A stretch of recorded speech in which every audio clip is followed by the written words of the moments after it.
There's a standoff in Washington, D.C. Craig Gilbert gives us an update on the stalled effort to repeal Obamacare. Speaking of stalled, there's trouble with the state budget in Madison. Can't Republicans just get along? What efforts are being made to improve public safety in Milwaukee heading into the summer? All that, plus winners and losers and viewer questions today on JS on Politics. Welcome to JS on Politics. I'm your host, Mary Spacuzza. I spoke with D.C. Bureau Chief Craig Gilbert about the standoff among Republicans over the health care bill. Here's what he had to say. So, Craig, what happened with the Republican health care bill this week?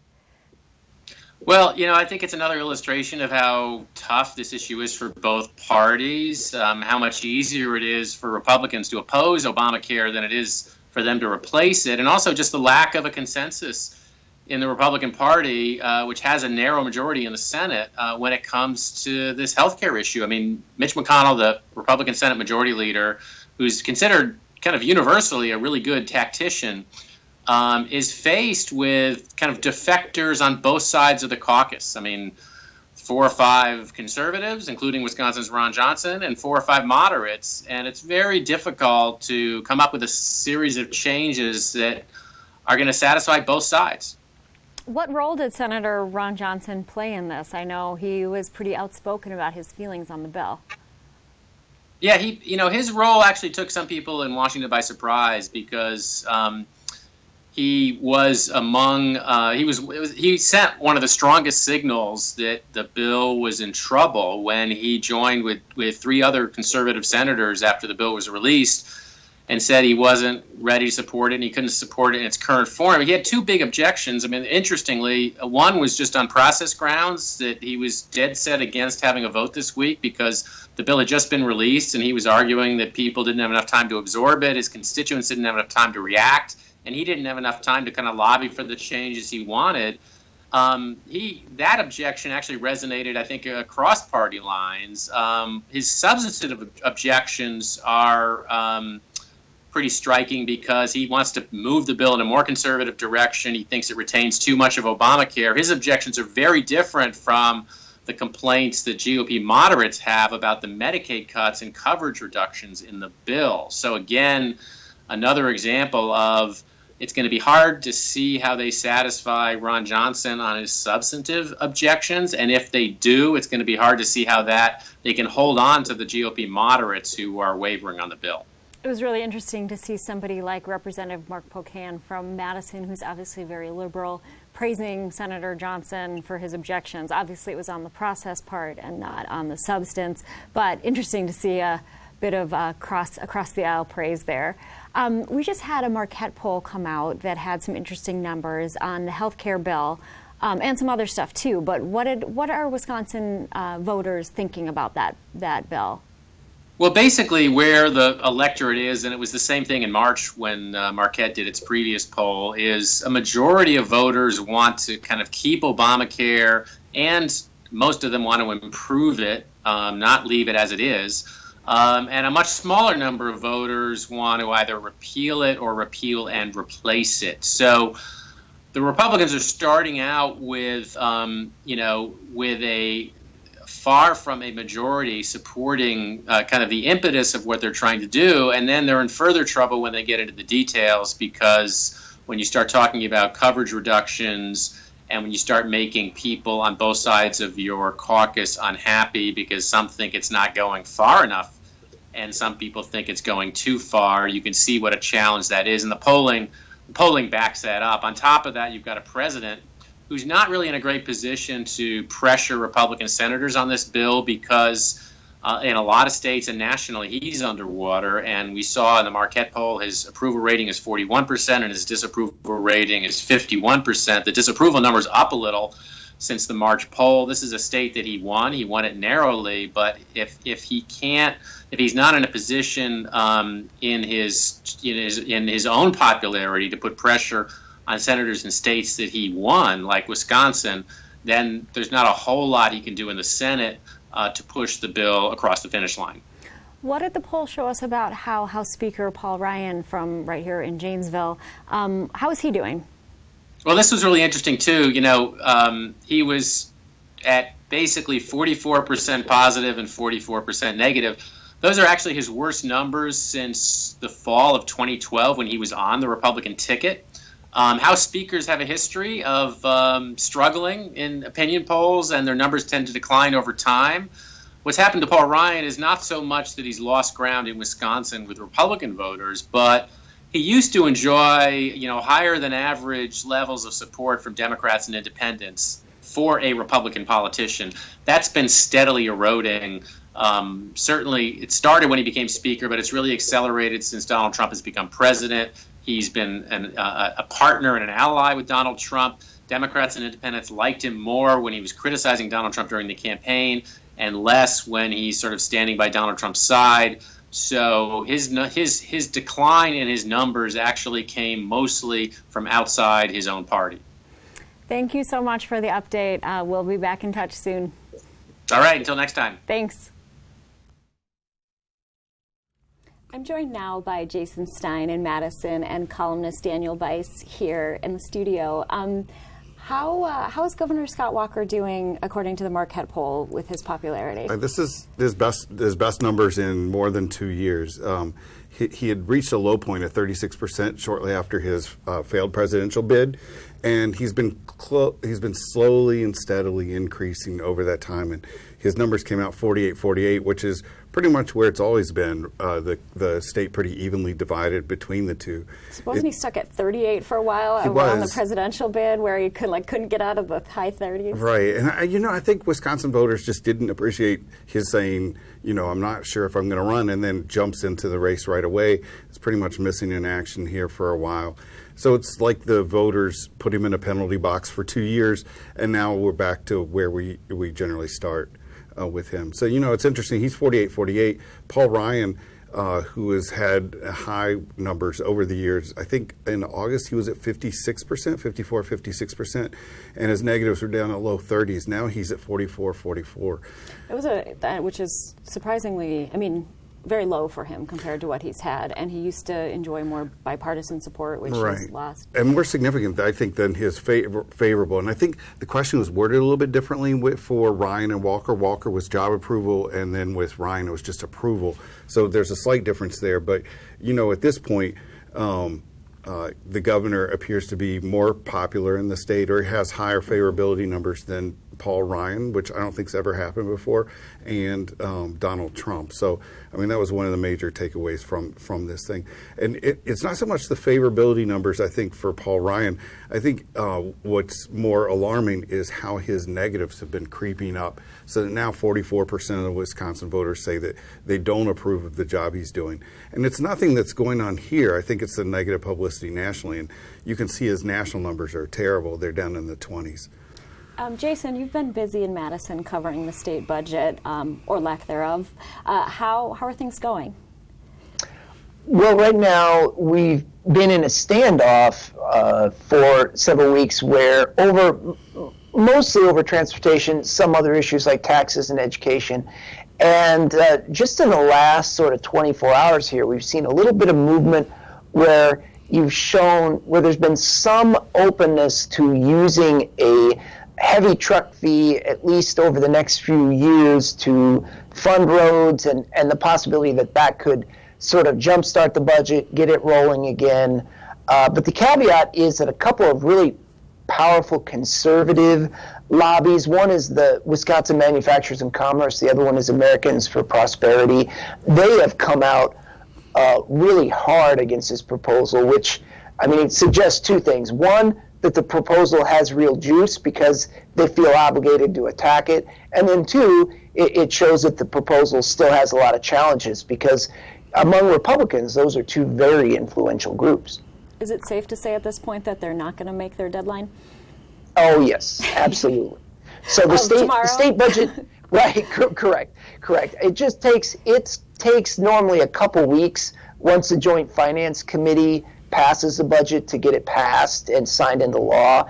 And obviously right now we don't even have a date when the Finance Committee might come back to vote on the budget.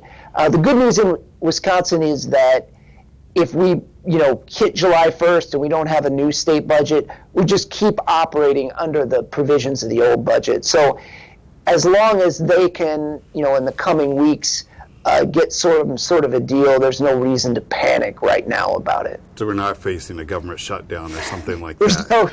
Parks aren't shutting down for the 4th. Right. There's not going to be any, there's not going to be any government shutdown. You're not going to come to the Capitol and see, like red tape on the doors. Good to know. Well, both of you just did an interesting story where you looked at what possible candidates have been paying in taxes in recent years. What did you find out? This has been, an issue that's becoming more and more important. The first time I think this was an issue in a race was in 2004 when Russ Darrow, the car dealer, ran for office, and we did a bunch of stories on how he hadn't paid taxes in years. And then in 2010, Terrence Wall, who was running for U.S. Senate, also had the same issue. And obviously a wealthy developer who was not down on his luck. Right. And sometimes it's how you structure your business, and if you combine your personal assets with the company's assets. And for others, it's real estate issues. And we were looking at primarily people thinking about running for U.S. Senate because Tammy Baldwin's up. And I think Jason can talk about that. And then we were looking at people running for governor. And so the big news was Eric Hovde, the multimillionaire from Madison who's thinking about running, paid no state income taxes last year. And I think Jason in 2015. In 2015, in his 2015 taxes. And Jason, what did you find, and how do you find that voters feel about this when they pay more taxes than somebody like Eric Hovde, who's obviously, a millionaire and a successful businessman? Sure. So we obviously looked at candidates of both parties in both races, and in Hovde's case, there's no reason to think that he didn't, at this point, to think that he didn't follow all the applicable tax laws. But as someone who has a lot of different businesses, including real estate, there are certain advantages that he can take of the tax law to limit his tax liability, what he actually owes. On the one hand, I don't think anyone criticizes a business person for taking advantage of the law as it's written. On the other hand, when Hovde told us in 2012 that he had more than $100 million in assets. So, obviously if you were a voter that was making a very modest salary and you realized that you had paid more in state income taxes in 2015 than he had in that particular year, then, some people might be resentful of that. So, and we looked also at gubernatorial candidates, and our story focused on Andy Gronick, who's a Democrat who's thinking about running. I think you could say that he's very strongly interested in running. First of all, this is an interesting thing that we have in Wisconsin, that you can look up these numbers, that it's a public record to see how much someone owes for their state income taxes each year. And in Eric Hovde's case, the 3 years before 2015, he had paid more than $300,000 to the state. Right. So it's not a situation where he has not been paying any taxes. I mean, there's certainly been many years where in terms of income taxes, he's paid a lot, and presumably in property taxes and sales taxes and other taxes. And what's going to happen is, in his case, I'm sure the Democrats will try to exploit that he's not one of us, that he is operating at a different level than us. He's, in these years that he's paying taxes, he's clearly making millions of dollars in income, and in that 1 year, he's able to take advantage of tax laws to not have to pay. With Andy Gronick, who's thinking about running for governor, his tax liability was pretty high, more than $170,000, and then it drops down to about $5,000 in 2014, $170,000 in 2013. And the reason for this is he was in a pretty nasty lawsuit with his business partner, and as a result, in late 2013, he stepped down as CEO of two of his businesses, and he withdrew or sold off his interest in those firms. So he was making less money from 2014, 2015. So that's partly to explain that drop. Right. So It's summer, and each summer brings public safety concerns in Milwaukee. I spoke to our public safety reporter, Ashley Luthern, a bit earlier about what she's hearing, and here's what she had to say. I'm joined now by Ashley Luthern, our public safety reporter. We're going to talk a little bit about summer safety in Milwaukee. So it's summer, and each summer brings public safety concerns. What are you hearing from people about what they are thinking and what they want to do to address it? So this week there's been a lot of discussion about problem-oriented policing. Problem-oriented policing is a style or strategy and part of a philosophy of policing that involves officers working with community members, businesses, and other partners to address crime problems and other issues in neighborhoods without traditional arrest and incarceration as the solution or tools to achieve that safety. And so what we had this week was a big coalition of folks here in Milwaukee, members of the NAACP, ACLU, many faith organizations. They're part of this broad coalition, and they have seen how problem-oriented policing has worked in other communities, and this has been around, the strategy has been around for decades, and they would like to have the Milwaukee Police Department, in their opinion, implement it more widely. MPD says they do use problem-oriented policing strategies. They use that with their, community meetings that they have. They say they use that with their community prosecution units. So there's some of that, but this coalition is asking that it really become part of the day-to-day for every officer at the Milwaukee Police Department. What else came up at that forum? So problem-oriented policing was a huge topic of conversation Monday evening at the Wisconsin Black Historical Society, where Chief Flynn, Mike Carvello, who's the president of the Milwaukee Police Association, the police union, and Reggie Moore from the city's Office of Violence Prevention joined with this outside expert, Michael Scott, to talk about problem-oriented policing, but other issues. It was quite an active discussion. A lot of topics that came up also dealt with trust between community and police, the blue wall of, people being concerned that officers who see wrongdoing won't report that wrongdoing up the chain to get it addressed. There also was discussion about how neighbors and residents can get involved, what the department's doing to reduce stress and burnout of officers who are working in these communities as well. And I was thinking about, public safety, and also I thought that there was going to be a federal report coming out about the Milwaukee Police Department and how they're doing in terms of their work. Where's that report? So that's a really great question. I think a lot of people in the community are wondering, where is that report? When is it going to be released? Back in December of 2015, Chief Flynn requested this outside review. It's termed a collaborative reform initiative. It's supposed to be the U.S. Department of Justice and the Milwaukee Police Department working together to see what the department's doing right, what it could do better, and it's looking at their policies, training, practices, their policies around stopping individuals, their policies around use of force, all of that.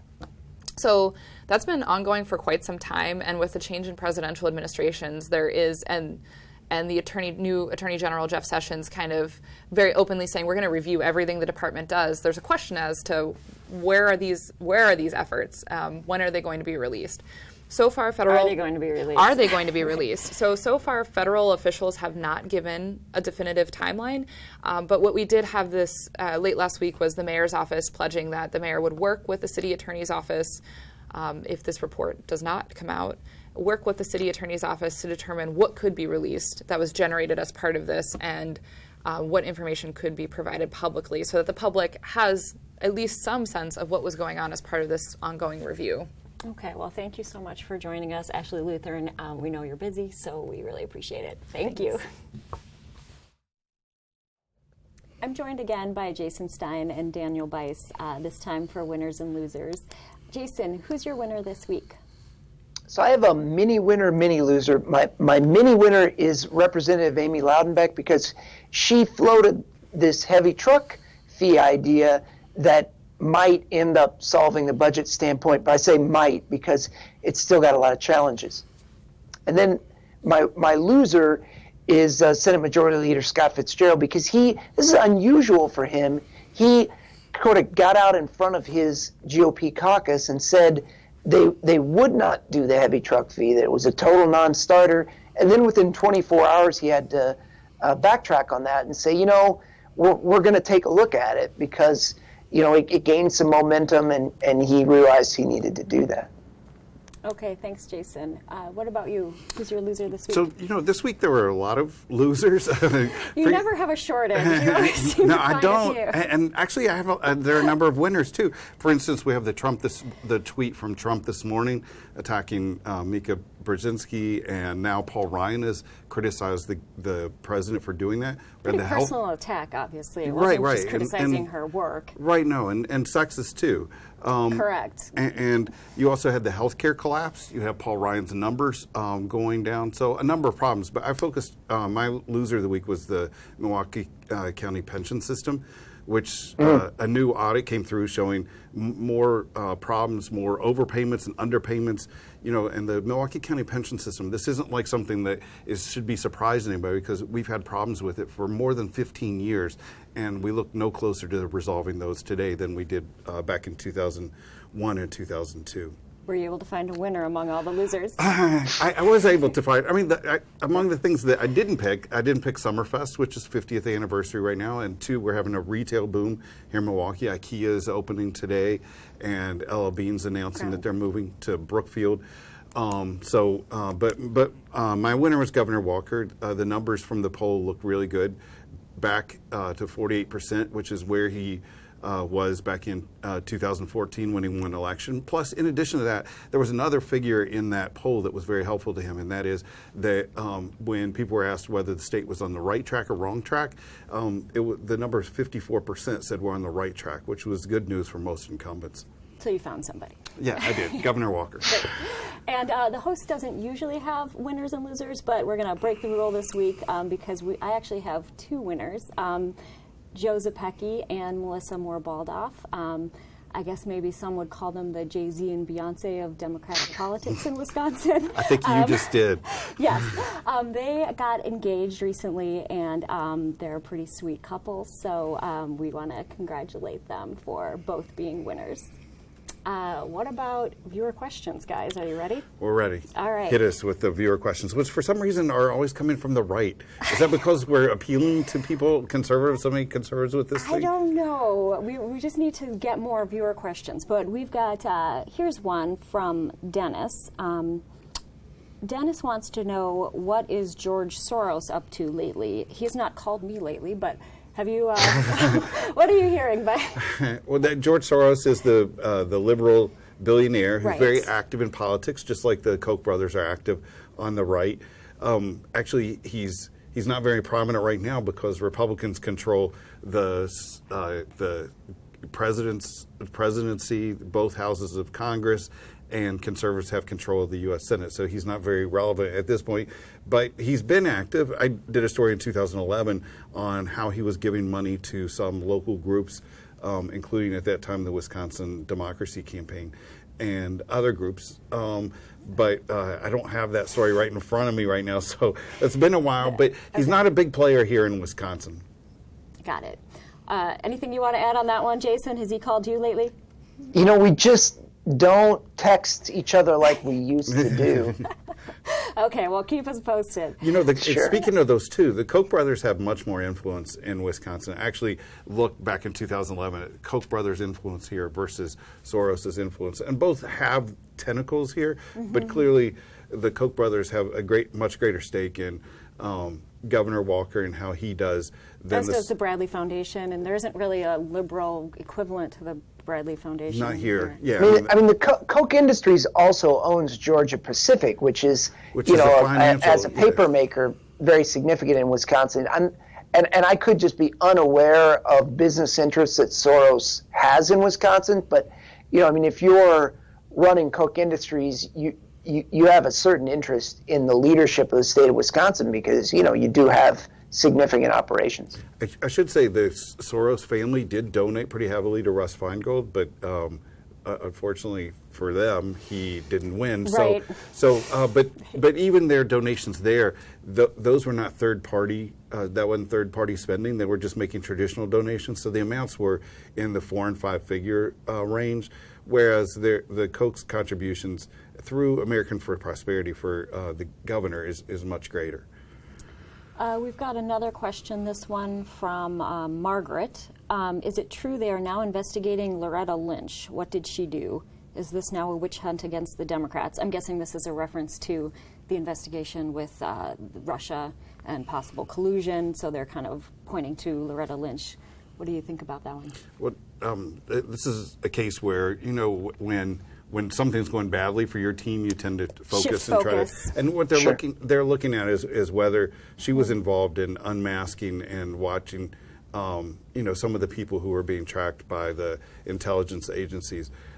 Members of Congress have said that they're interested in investigating her, but there are some rules on how far in the future you have to go before you actually look into unmasking issues. So right now, this is, it's something that they want to pursue, but they're not yet pursuing. One other issue that did come up in the Comey testimony is former FBI Director James Comey did also mention that at a point where Hillary Clinton's private email use was still being examined by the FBI, that Loretta Lynch had told him to refer to that investigation as a matter. And, and he talked about Comey, testified that he saw, no reason to do that, and was skeptical of that advice the then Attorney General had given him. Right, a matter as opposed to an informal investigation. Yeah, or as opposed to just an investigation, which is what Comey has characterized it as. And then you had the situation where she met with President Bill Clinton while that investigation was going on the tarmac in Arizona. So, I mean, there are significant issues there. I think some of those are legitimate, particularly, for her to be putting some sort of political spin on whether the Hillary Clinton investigation was an investigation, which it was. And Comey said that meeting influenced his decisions about what he said and didn't say about the investigations because he was concerned about. Which was a highly unusual thing, first for him to do, and then secondly, when you decide not to prosecute,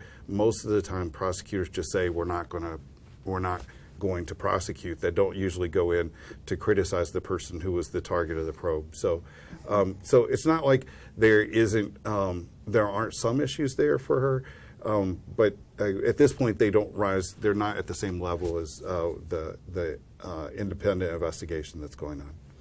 We did also get a question that just came in from Shauna about mentioned some recent incidents of violence in Milwaukee. And asks, where is the community outrage? Anybody, Jason or Vice, do you want to weigh in on that? I think there is some community outrage. I've seen statements recently from a number of our alders.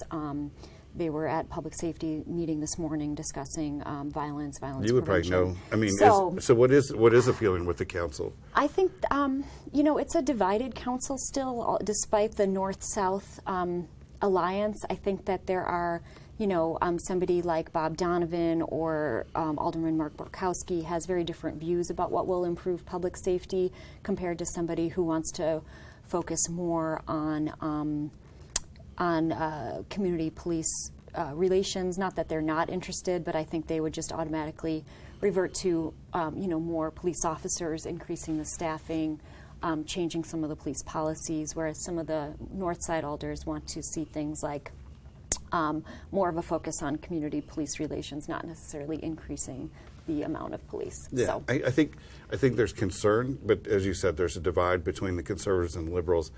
You mentioned those aldermen, plus you have Sheriff Clark, who's in that camp, who thinks that the solution might be tougher sentencing, fewer plea bargains, and those sorts of things. But I think heading into the summer, everybody's just leery that there won't be some sort of police shooting, because that seems to be what really generates issues and protests here. And we'll still be hearing more about the deputy-involved shooting at the lakefront. Which is being overseen by the Waukesha County Sheriff's Office. So. All right, well, I think we're out of time this week. Thank you so much, Dan. Thanks, Jason, for joining us. We know you're really busy. Thanks again, and we'll be back next week for JS on Politics. Happy 4th of July, everybody.